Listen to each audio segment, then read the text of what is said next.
안녕하세요, 수목입니다.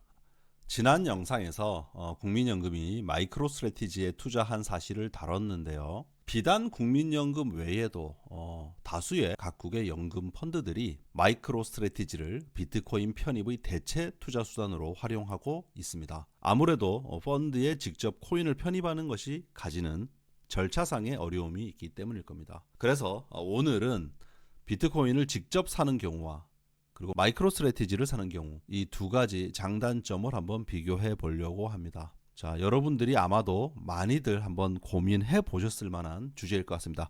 마지막까지 보셔도 후회가 없으실 만한 내용입니다. 자, 우선 두 자산의 형식적인 차이를 국내 투자자의 관점에서 한번 얘기를 해보겠습니다. 비트코인은 일단 티커 BTC 그리고 마이크로 스트래티지는 MSTR 나스닥에 상장되어 있습니다. 자, 에셋 클래스는 디지털 에셋, 코인이죠. 그리고 마이크로 스트래티지는 지분 증권, 상장 증권이죠. 그래서 해외 주식에 해당됩니다. 이것을 편입하는 절차를 보면 비트코인을 국내에서 사겠다라고 하면 코인 거래소, 업비트나 빗썸 같은 가상자산 사업자 코인 거래소 통해서 매수를 하는 겁니다. 마이크로 스트래티지를 편입하겠다고 하면 국내 증권사의 계좌를 만들어 가지고 편입을 하면 되겠죠. 그렇지만 이제 편입에 제약이 있냐? 당연히 이것은 제약이 없습니다. 그냥 해외 주식을 편입하는 것은 누구나 개인이든 법인이든 계좌만 만들면 됩니다. 그렇지만 비트코인의 경우에는 지금 법인의 경우에 국내 거래소에서 계정을 만드는 것이 막혀 있습니다. 그래서 편입에 일단 제약이 있다. 그리고 보관상의 문제를 한번 보겠습니다. 당연히 해외 증권이기 때문에 현지의 수탁 사업자가 현지 예탁원 DTCC를 통해서 이렇게 수탁을 하게 되겠죠. 그렇지만 비트코인을 거래소를 통해서 샀을 경우에는 거래소에 그대로 코인 거래소 지갑에 그대로 보관하는 경우가 있고 아니면은 이것을 자기 개인 지갑으로 옮겨서 보관하는 방법이 있습니다. 이 경우에는 뭐랄까요? 미등기 자산이라고 볼 수 있을 것 같아요. 그리고 각각의 선택에 따른 위험을 좀 비교해 보자면 직접 보관을 할 경우에는 지갑 관리에 대한 위험이 따릅니다. 시드 구문 잘 보관을 해야 되고요. 그리고 코인 거래소에다가 보관할 경우에도 거래소가 문제가 일어날 경우 해킹을 당한다거나 사실 지금은 이제 상당히 제도화가 좀 많이 된 편이라서 업비트나 빗썸에서 이런 보관 대리인 이슈는 제가 생각할 때는 높지 않을 것 같긴 합니다만 어쨌든 이런 리스크가 있죠. 그리고 비트코인 자체가 가지고 있는 내재된 시장 위험이라든지 이런 것들이 있을 것입니다. 마이크로 스트래티지를 투자하는 경우에는 이것 또한 마이크로 스트래티지가 비트코인을 보관하는 보관 대리인 위험이 분명히 있습니다. 마이크로 스트래티지가 보관을 잘못해 가지고 날리는 경우 있겠지만 아마도 제가 알기로 직접 보관하는 것이 아니라 코인은 수탁 사업자인 코인베이스를 통해서 아마 보관하고 있는 것으로 알고 있습니다. 그래서 이거 리스크가 그렇게 높지는 않을 걸로 판단되고요. 동일하게 비트코인 내재 위험이 있습니다. 그리고 추가적으로 마이크로 스트래티지가 가지고 있는 기업 자체의 기업 개별 위험이 또 있습니다. 이게 좀 다른 부분이죠. 그리고 변동성의 경우에는 비트코인이 가지고 있는 변동성이 크죠.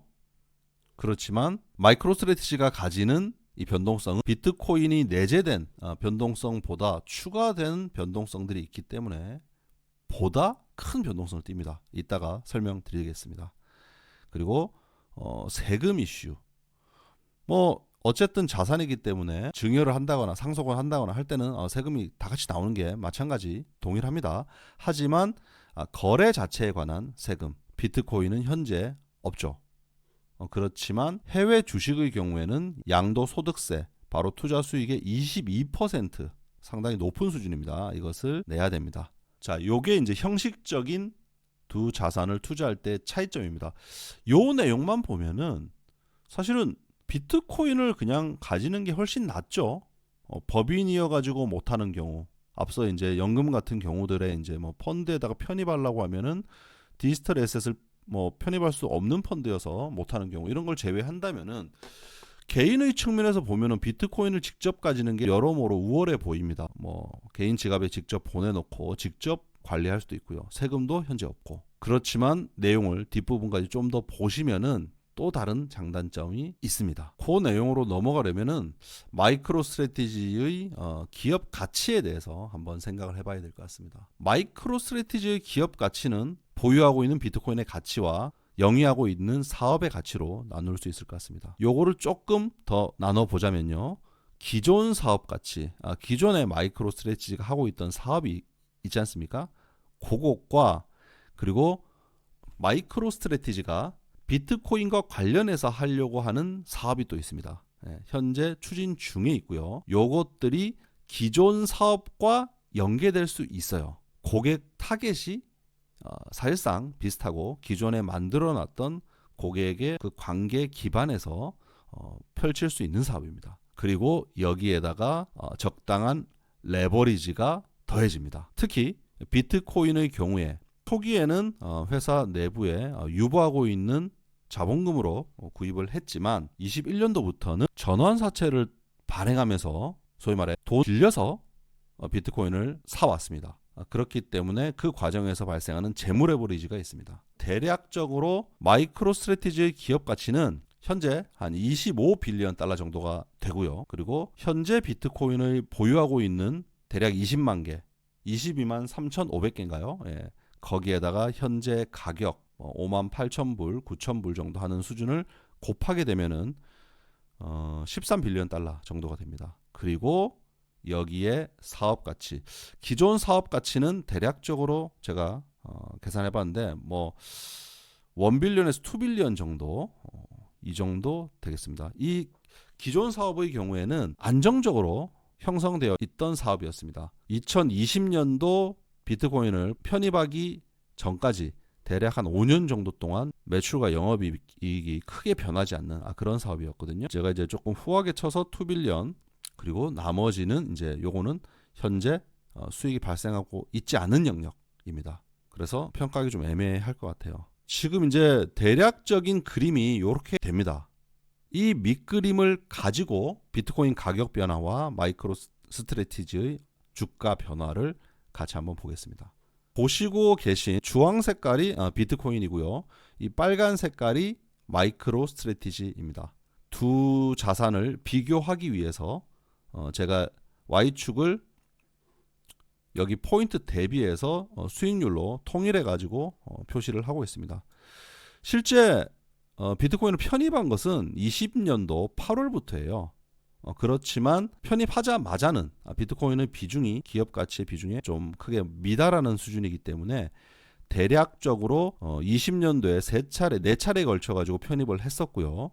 21년도 즈음 되면 실제 이 기업 가치와 가지고 있는 비트코인의 가치가 대략적으로 비슷한 수준까지 올라옵니다. 그래서 21년도 초부터를 비교 시점으로 두고 비트코인 가격과 마이크로 스트래티지의 주가 퍼포먼스 함께 비교해 보겠습니다. 대략적으로 21년도에 들어서면서 비트코인 가격은 상승세를 띄었습니다. 그리고 21년도 말즈음이 이제 비트코인의 피크였어요. 그런데 마이크로 스트래티지의 주가를 보면 오를 때 훨씬 더 가파르게 오르는 모습을 볼 수 있습니다. 이게 아무래도 레버리지적인 성격이 있기 때문입니다. 그래서 예를 들어 이 시점을 비교해 보자면 이때 비트코인은 21년도 초 대비 대략 60% 정도의 수익률을 발생시키고 있었다면은 피크 정도에 보면은 220%대까지 아주 거의 3.5배 수준으로까지 성과가 난 적이 있습니다. 그리고 다시 하락할 때는 아주 가파르게 빠지죠. 흥미로운 부분은 21년도 11월 달에는 정작 퍼포먼스 차이가 크지 않다는 거예요. 그래서 이 레버리지 성격을 보이는 것이 항상 뭐 3.5배다, 2배다 그렇게 놓고 보기는 어려운 것 같습니다. 그리고 빠질 때를 보면 성과가 나빠져요. 지금 22년도, 23년도까지 특히 22년도 하반기가 힘든 장이었지 않습니까? 그때 이제 이미 마이너스로 진입을 하는데요. 21년도 초 대비해서 이때 보면 대략적으로 이때 마이너스 28% 정도 비트코인이 빠졌을 때 마이크로 스트래티지는 마이너스 60%대까지 빠집니다. 대략 2배 정도 빠졌다고 볼 수 있겠네요. 그런 모습을 보이고요. 지금 올해 들어서 현물 비트코인 ETF 이후에 1월 말부터 펼쳐진 랠리 마켓 강세장에서 보면 비트코인은 21년도 초 대비해서 대략 150%의 수익률을 보이고 있는데 이때 마이크로 스트래티지는 350%의 수익률을 보였습니다. 요거는 이제 수익률이 2배를 좀 넘는 수준이네요. 그죠? 레버리지가 2점 몇 배 뭐 이렇게 얘기할 수 있겠네요. 그리고 그 과정에서 빠질 때는 또 여기 요만큼 빠지는데 이렇게 가파르게 빠집니다. 그래서 마이크로 스트래티지가 가지고 있는 변동성은 대략적으로 2배에서 3배 정도의 성과를 보여주고 있더라라고 우리가 21년도, 22년도, 23년도, 24년도 상반기까지의 대략 3년 반 동안의 기간 동안의 성과를 한번 볼 수 있었습니다. 그래서 여기서 이제 우리가 얻을 수 있는 시사점이 있습니다. 개인의 경우에는 그냥 비트코인만 가지고 가는 게 제일 낫겠네요 라고 생각을 할 수도 있고요. 셀프 커스터디가 너무나도 중요하다 하는 분들은 사실은 개별 주식과 비트코인을 감히 비교할 수가 없는 것이죠.